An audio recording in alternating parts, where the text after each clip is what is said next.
जी friends, आज हम बात करेंगे मेथड वैलिडेशन के सीरीज में ही दो इम्पोर्टेंट पैरामीटर को डिस्कस करेंगे। वो पैरामीटर किस तरीके से करते हैं, और वो है एक्यूरेसी का टेस्ट और स्पेसिफिसिटी का टेस्ट।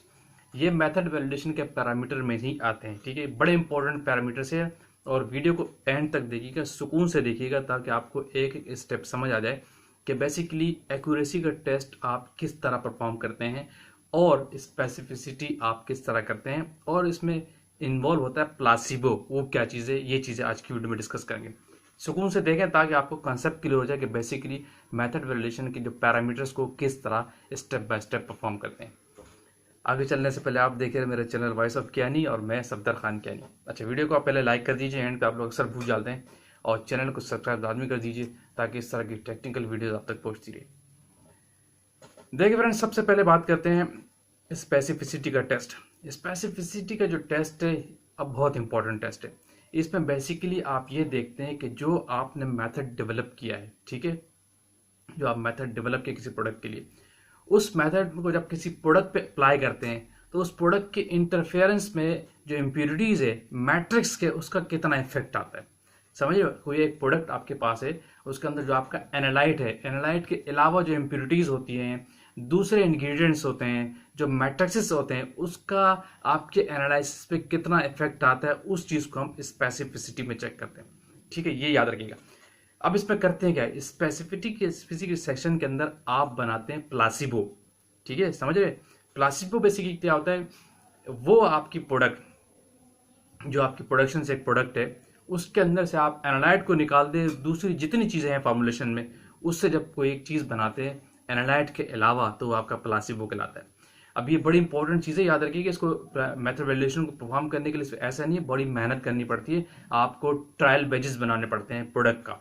आप प्रोडक्शन से एक बेच लेंगे, सही है, सारी फॉर्मुलेशन की फॉर्मुलेशन निकालेंगे, आपके पास होती है, उसकी बेच पे ट्रायल छोटा सा बेच बनाते हैं, एक प्लासिबो बनाते हैं, जिसके अंदर आपका जेनेरिक जो है एक्टिव वो नहीं होगा। ठीक है, जस्ट दूसरी चीजें जितनी होती है उस प्रोडक्ट के अंदर, जो कुछ डलता है, वाटर डल रहा है, ऑयल एंड ऑयल डल रहा है, जो एक्सीपेंट्स डल रहे हैं, वो सारी चीजें डला के आप एक ट्रायल छोटा सा स्मॉल स्केल पे एक बेच बनाते हैं, उसको कहते हैं प्लासिबो। ये होता है प्लासिबो। जब आप स्पेसिफिसिटी का टेस्ट लगाते हैं, इसके साथ एक्यूरेसी का टेस्ट भी होता है। अब इस स्पेसिफिसिटी का एक सैंपल बनाते हैं आप, सही है, और उसके 3 रेप्लिकेट लगाते हैं, सही है, और इसके से पहले क्राइटेरिया वही ऐसे की तरह होता है, आप 5 स्टैंडर्ड लगाएंगे। आप 5 स्टैंडर्ड, पहले एक ब्लैंक चलता है डेफिनेटली आपका, 5 स्टैंडर्ड लगाएंगे, जिस जो आपके प्रोडक्ट का जेनरिक है, उसके 5 स्टैंडर्ड के रेप्लिकेट लगाते हैं, उसके साथ एक प्लासिबो का सैंपल बनाते हैं। जैसे नॉर्मल जो आपका ऐसे का पहले जो आपने मेथड डेवलप किया, उसके तहत प्लासिबो को एक सैंपल लगाएंगे, और आप चेक करेंगे इस प्लासिबो का इंटरफेरेंस क्या आ रहा है। डेफिनेटली इंटरफेरेंस नहीं आना चाहिए, पीक रिस्पॉन्स किसी इंप्योरिटीज की नहीं आनी चाहिए, तो आपका प्लासिबो पास है, प्लासिबो का टेस्ट आपका पास होता है। ये होता है सिंपल प्लासिबो, और स्पेसिफिसिटी का टेस्ट आपका पास हो जाए। समझ रहे, ये स्पेसिफिसिटी जस्ट थ्योरेटिकल नहीं है, आपको स्पेसिफिसिटी का एचपीएलसी पे टेस्ट परफॉर्म करना होता है, अगर आप किसी मेथड को एचपीएलसी पे डेवलप कर रहे हैं। ठीक है, एक प्लासिबो बनाते हैं, उसके अंदर इस आप स्पेसिफिसिटी का टेस्ट कंफर्म करते हैं, एक सैंपल रन करके, उसके सैंपल के 3 रेप्लिकेट लगते हैं, उससे पहले ब्लैंक और स्टैंडर्ड के 5 रेप्लिकेट लगेंगे, और सैंपल के प्लासिबो के अंदर स्पेसिफिसिटी के अंदर टेस्ट के अंदर उसकी इंप्योरिटीज या दूसरी चीजों को इंटरफेरेंस है, उसका रिस्पॉन्स नहीं आना चाहिए, तो आपका टेस्ट पास है। ये इसका एक्सेप्टेंस क्राइटेरिया।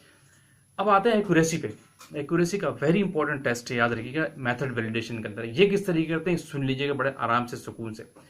ये एक्यूरेसी के जो टेस्ट है, बेसिकली ये कराता है स्टैंडर्ड एडिशन मेथड, या स्पाइक प्लासिबो मेथड भी इसको कहते हैं। सही, इसमें आप जो आपने प्लासिबो एक बनाया था, अब हम बात कर रहे हैं एक्यूरेसी टेस्ट की, जो आपने एक प्लासिबो बनाया था, सही, उससे आप डिफरेंट सैंपल्स बनाएंगे, और बनाएंगे 3 सैंपल, जिसमें आप जेनेरिक की, अपने एनालाइट की स्टैंडर्ड एडिशन करते हैं।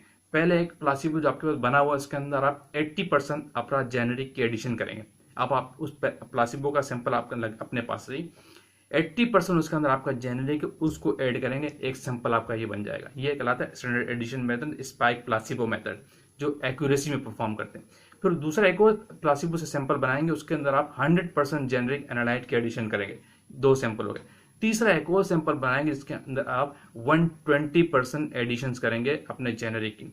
तो आपके पास प्लासिबो से एक्यूरेसी के टेस्ट के अंदर 3 सैंपल बन के आ जाएंगे, एक 80% एडिशन का, दूसरा 100% एडिशन का, और तीसरा आपका सैंपल होगा 120% एडिशन का। ये 3 सैंपल बन गए। दोबारा वही तरीके से नए सीक्वेंस चलाएंगे एक्यूरेसी टेस्ट के लिए। पहले शुरू में एक ब्लैंक लगाते हैं और एक जो स्टैंडर्ड 7 आप बनाएंगे उसके 5 रेप्लिकेट आप लगाएंगे। इसी के साथ जो स्पेसिफिसिटी के टेस्ट के जो अपने 3 एक्यूरेसी के टेस्ट के सॉरी आपने जो 3 सैंपल बनाए 80% का, पहला सैंपल आपका 80% का था, उसके आप 3 रेप्लिकेट लगाएंगे। ठीक है, दूसरा सैंपल आपका था इस एक्यूरेसी के जो टेस्ट है, सॉरी एक चीज यहाँ पे नोट कर लीजिएगा, जो 80% का सैंपल बनाए इसके आप 3 सैंपल बनाएंगे, एक सैंपल नहीं बनाएंगे। समझ रहे, ये बात नोट कीजिए, नंबर ऑफ सैंपल्स किस तरीके से बनाते हैं। जो आपने 80% का सैंपल बनाया वैसे आप 3 सैंपल बनाएंगे, जो आपने 100% का सैंपल बनाया वैसे आप 3 सैंपल बनाएंगे, क्योंकि वैलिडेशन के लिए आपको सैंपल ज्यादा रिक्वायर्ड है, एक एक सैंपल नहीं बनाते। फिर आपने जो 120% का जो एक्यूरेसी के लिए सैंपल बनाया प्लासिबो से, उसके भी आप 3 सैंपल बनाएंगे। टोटल आप लिखते हैं 9 सैंपल हो गए, और हर रेप्लिकेट के आप 3 रेप्लिकेट लगाते हैं।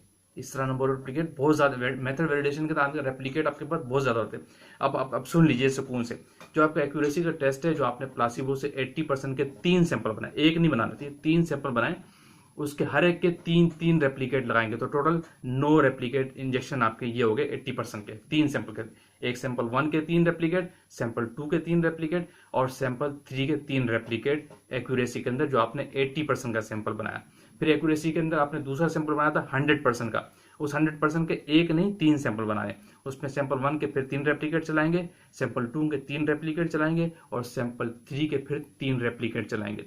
ठीक है, इसके भी यानी 9 रेप्लिकेट यहाँ पे हो गए, 9 रेप्लिकेट 100% में हो गए। अब तीसरा सैंपल था आपका 120% एडिशन का, स्टैंडर्ड एडिशन मेथड कहलाता है, जिसमें आपने अपना जेनेरिक प्लासिबो के अंदर 120% डाला है, उसके भी आप 3 सैंपल बनाएंगे। ठीक है, पहले सैंपल के 3 रेप्लिकेट चलाएंगे, दूसरे सैंपल के फिर 3 रेप्लिकेट चलाएंगे, और तीसरे सैंपल के फिर 3 रेप्लिकेट चलाएंगे। तो वैलिडेशन एक दिन में नहीं हो जाती है, इसको हफ्ता लग सकता है, 10 दिन भी लग सकते हैं, लंबा काम होता है। तो आपने इन जो 3 सैंपल बनाए 80% के, ठीक है, अब आप और सुन लीजिएगा, जो 80% के 3 सैंपल बनाए उनका सबका कैलकुलेशन करेंगे, जो आपका एसओपी का मेथड है, और सबका आप मीन निकालते हैं परसेंट। तो सबका परसेंट रिजल्ट 80% तक ही आना चाहिए, क्योंकि 80% एडी है, तो इसकी एक्सेप्टेंस क्राइटेरिया +-2% होता है। अगर आपके 80% है, 80 का प्लस माइनस निकाले तो 81.6 आता है, +2%, और -2% का और कम कर ले तो 78 पॉइंट समथिंग आता है 9। तो इस रेंज में आपके सारे रिजल्ट आने चाहिए, सैंपल 1 के, सैंपल 2 के, सैंपल 3 के, और हर सैंपल के 3 रेप्लिकेट लगाने। ये नंबर ऑफ रेप्लिकेट लाजमी याद रखिएगा। ठीक है, इसी तरह आप 100% वाला जो आपने सैंपल बनाया उसके 3 सैंपल बने हुए थे, और हर सैंपल के 3 रेप्लिकेट है। तो जो 100% का जो पहला सैंपल बनाया उसके 3 रेप्लिकेट चलाए, उसके रिजल्ट 100% के करीब करीब आने चाहिए, +-2%। 100% का जो आपने दूसरा सैंपल बनाया 100% एडिशन का, उसके आपने 3 रेप्लिकेट लगाए, उसके रिजल्ट भी 100% के करीब करीब आने चाहिए। 100% का जो आपने तीसरा सैंपल बनाया उसके आपने 3 रेप्लिकेट चलाए, उसके रिजल्ट भी 100% के करीब आने चाहिए, +-2%। इस रेंज में आ रहा तो एक्सेप्टेबल है। इसी तरह आप जो 120% का आपने सैंपल बनाया 3, पहले सैंपल के रिजल्ट 120% तक आने चाहिए, दूसरे सैंपल के प्लस रिजल्ट 120%, और तीसरे सैंपल के भी रिजल्ट 120% आने चाहिए। तो वो +-2 की रेंज में आएगा तो एक्यूरेसी का टेस्ट आपका एक्सेप्टेबल है और पास है। क्लियर, ये सबसे बड़ी इंपॉर्टेंट चीज है, प्लासिबो बनाना उसका पूरा क्राइटेरिया है। मैं उस कैलकुलेशन में भी नहीं जा रहा, वो आप मुझे नहीं पता आपका बैच क्या है, वो डिपेंड करता है कि आपका बैच क्या है, उसकी फॉर्मुलेशन क्या है, उसको देखते हुए आप हमेशा प्लासिबो बनाते हैं। Placebo is a very important method validation के तहत। जब आप वो प्लासिबो बनाते हैं वो स्पेसिफिसिटी के लिए यूज करते हैं, उसी प्लासिबो में फिर स्टैंडर्ड एडिशन मेथड के तहत आप एक्यूरेसी का टेस्ट परफॉर्म करते हैं। तो दोबारा मैं इन समरी दोबारा आपको बता रहा हूँ कि एक्यूरेसी के स्पेसिफिसिटी के टेस्ट के लिए 5 स्टैंडर्ड अलग, और एक सैंपल बना के 3 रेप्लिकेट लगाएंगे, उसके रेप्लिकेट अलग, उसमें इंटरफेरेंस नहीं आनी चाहिए। ये स्पेसिफिसिटी का टेस्ट कंप्लीट हो गया। इस प्लासिबो के अंदर आप एक्यूरेसी के टेस्ट के अंदर स्टैंडर्ड एडिशन मेथड लगाते हैं। पहले आप उसमें 80% ऐड करते हैं, और 100% ऐड करते हैं, और 120% ऐड करते हैं। 80% के आप 3 सैंपल बनाते हैं, 100% के भी आप 3 सैंपल बनाते हैं, और 120% के भी आप 3 सैंपल बनाते हैं, और हर सैंपल के 3 रेप्लिकेट लगाते हैं। ये याद रखिएगा। इस तरह नंबर ऑफ रेप्लिकेट आपका बहुत सारा इतना बड़ा बंच बन जाता है जब किसी चीज की वैलिडेशन कर रहे होते हैं।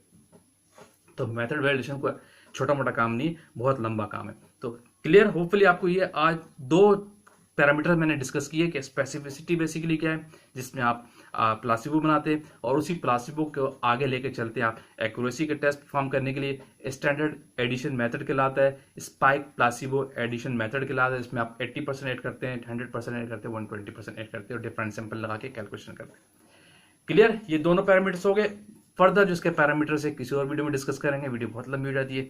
आज के लिए मैं इसी मेथड वैलिडेशन पे ही काम कर रहा हूँ कि बहुत सारे सवाल थे कि मेथड वैलिडेशन की बात की जाए तो एक लंबा टॉपिक है, इसलिए मैं ज़रा छेड़ता कम था तो इसको अब छेड़ दिया है, इसको ले लिया है तो इसको पूरा करेंगे इंशाल्लाह। तो आज के 2 पैरामीटर हो गए, बाकी रिमेनिंग पैरामीटर जो 8 में से 2 हो गए, 6 रिमेनिंग पैरामीटर है वो नेक्स्ट कमिंग वीडियोस में डिस्कस करेंगे इसी तरह डिटेल में, ताकि एक एक कॉन्सेप्ट आपको क्लियर हो जाए। वीडियो को लाइक कीजिए, शेयर कीजिए, कमेंट्स कीजिए। यहाँ पे एंड करते आएंगे किसी और टेक्निकल बात के साथ। अगेन कहूँगा चैनल को लाजमी सब्सक्राइब कीजिए। मिलेंगे किसी और टेक्निकल बात के साथ। Thank you for watching. अल्लाह हाफिज़।